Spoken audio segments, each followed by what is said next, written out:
Halo guys, welcome back to Voice to Minang.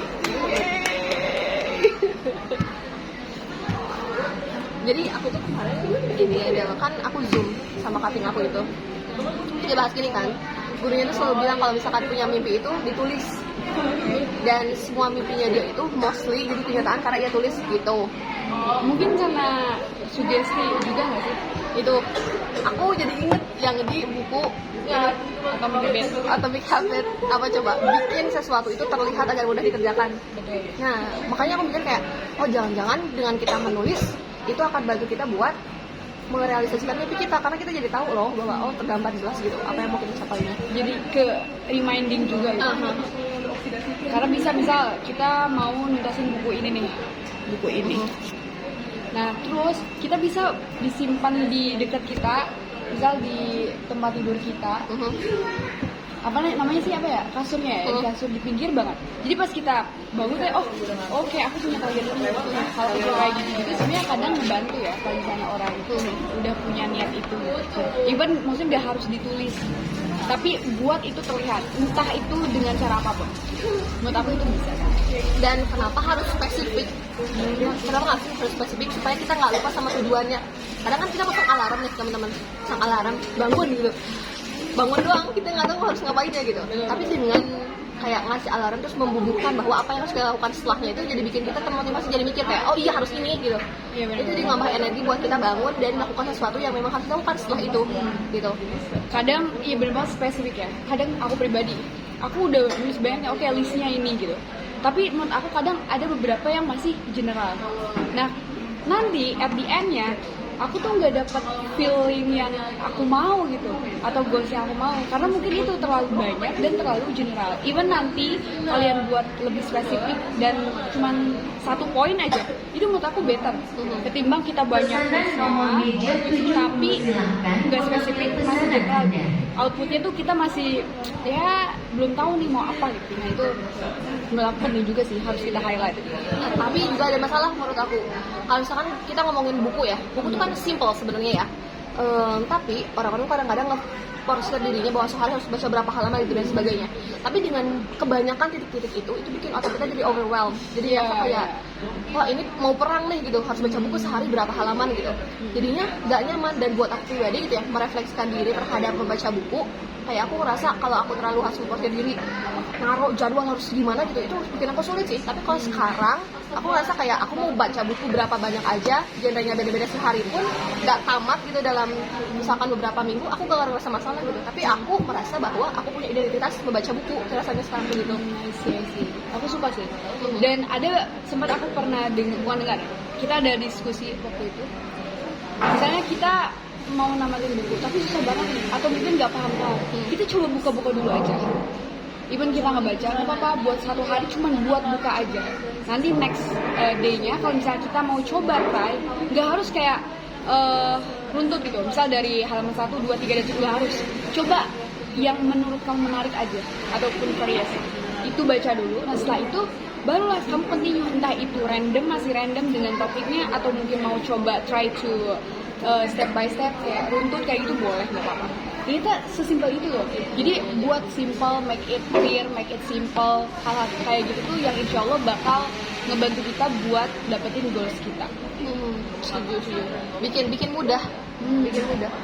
Soalnya kalau misalkan dibikin susah, terus kayak pencapaiannya harus selalu besar dan panjang. Aku tuh tipe orang yang punya pencapaian tuh gede guys. Jadi kadang-kadang kalau kelewat satu step itu aku udah stres dan akhirnya endingnya aku gak ngerjain apa-apa gitu. Tapi sekarang aku mulai mengenali gitu bahwa ternyata yang aku butuhkan tuh bukan goals yang besar dan tidak terukur, tapi sesuatu yang bisa terukur dan bisa bikin aku naik ke tangga-tangga kecil supaya bisa ngedapetin goals yang besar nantinya gitu. Setuju. Terus kayak budaya instan tuh bikin aku ngerasa bahwa ketika kita ngerjain sesuatu harus selesai saat itu juga, ngerti gak? Harus ada hasil gitu. Karena budaya yang instan kayak scrolling kita bisa dapat kenikmatan dengan ya dapat dopamin yang instan gitu. Nah itu tuh terjadi dalam banyak hal dalam kehidupan aku rasanya gitu. Tapi sekarang aku mulai menikmati prosesnya. Bener, aku setuju banget sih. Kadang aku juga pengen malah dari proses yang panjang itu kita banyak dapetin hal-hal yang sebelumnya kita unexpected lah, kayak gitu. Dan jujur dulu kalau kalian ini mungkin nggak tahu kalau pernah mention apa enggak, kayak di apa ya, pembinaan bahasa aku di ATC ada satu waktu aku tuh ngerasa oke, bentar dulu, yang penting selesai, tapi aku nggak dapat value gitu, aku nggak dapat ilmunya, yang penting aku pengen selesai dulu aja dengan aktivitas itu, tapi aku nggak mempelajari detail sedip itu enggak, dan ternyata at the end-nya aku nggak dapetin yang seharusnya mungkin di part itu aku bisa belajar banyak gitu. Karena aku pengennya oke instan dulu, jadi pending proses aku pahamnya gitu. Wow, ternyata itu menurut aku malah take long time. Karena sekarang aku udah di fase akhir dimana aku nggak bisa go back in the past gitu. Go back to the past sih, kayak gitu. Ternyata proses seberat apapun itu selalu ada aja deh yang bisa kita ambil belajarnya sih. Jadi kayak kalau sekarang tuh kayaknya teman-teman mungkin ada yang ngeliat juga ya, kayak ngerjain sesuatu harus berhasil, ngerti gak sih? Kayak harus berhasil gitu, gak boleh gagal gitu. Tapi nyatanya yang aku alamin juga sekarang ya, aku tuh pernah ngerasa gitu juga, kayak aku belajar sesuatu harus langsung bisa selesai lancar gitu. Tapi ternyata aku melalui proses 7 hari nih, aku bikin sesuatu pokoknya. Terus habis kayak itu aku tahu ternyata ada part-part yang aku tuh missing di dalamnya. Aku tuh missing di dalamnya. Value tuh nggak dapet gitu. Bukan value-nya nggak ada, ada suatu hal yang kelewat, suatu hal yang kelewat, dan aku merasa gagal sekarang, tapi aku merasa belajar dari sana, ngerti nggak? Aku jadi tahu banyak hal tidak dengan dikasih orang lain, tapi aku merasakan sendiri gagalnya di sana. Jadi suatu saat di kedepannya mungkin aku bakal lebih hati-hati lagi karena tahu, oh ternyata kalau misalkan aku ternyata tidak cermat dari awal gitu ya, mungkin karena aku belajarnya otodidak kemarin gitu ya tentang hal ini gitu, akhirnya ada sesuatu yang terlewat tuh. Ya gitulah rasanya, emang patah hati sih, tapi untungnya terbayarkan dengan pemikiran aku bahwa aku jadi belajar gitu. Iya sih. Pokoknya kalau kita ngomongin goals, ngomongin belajar, terus bener-bener apa ya, dapetin apa yang kita mau, itu adalah proses yang sangat panjang. Mungkin kita kalau bisa compare diri kita sama yang lain kayak wow udah be ready. Jujur, oke.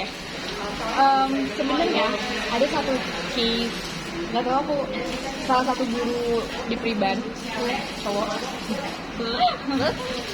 Kirain aku beliau tuh dari luar nih kuliahnya, karena aku lihat tuh sekarang kayak wow bukan satu yang enak full terusnya, terus cara nyampein perspektifnya dalam bahasa Inggris juga udah oke, public speakingnya oke, tapi pas ada part aku coba lihat backgroundnya, ternyata dia dari psikologi dan dia dari Indonesia juga, maksudnya sekolah di Indonesia. Dan maaf kalau aku compare univ kita sama dia, mungkin lebih better kita.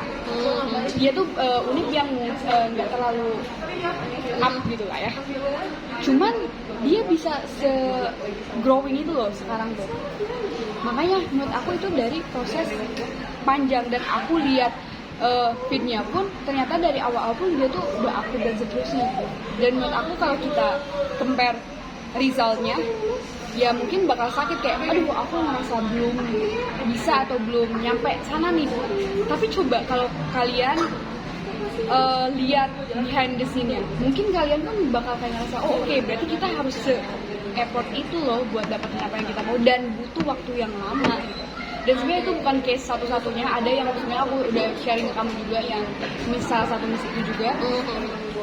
Ternyata orang yang udah capable aja ada di titik diremehkan oleh orang lain gitu, which is student ya. Dan sekarang dia malah ya jauh lebih berkembang gitu, karena tadi sudah melewati part-part yang prosesnya yang seharusnya dia lewati gitu. Dan ya mungkin kalau misalkan teman-teman lagi di posisi terpuruk-terpuruknya atau mungkin lagi capek, ya capeknya itu salah satunya aku, ya mungkin emang ini adalah salah satu part your life ya, you have to still continue and be better every single day. Jadi penutup dulu ya guys, biasanya di sini memorinya penuh ya, jadi kita biar stop di akhir gini, oke? Thank you so much for watching, bye bye, see you later, bye.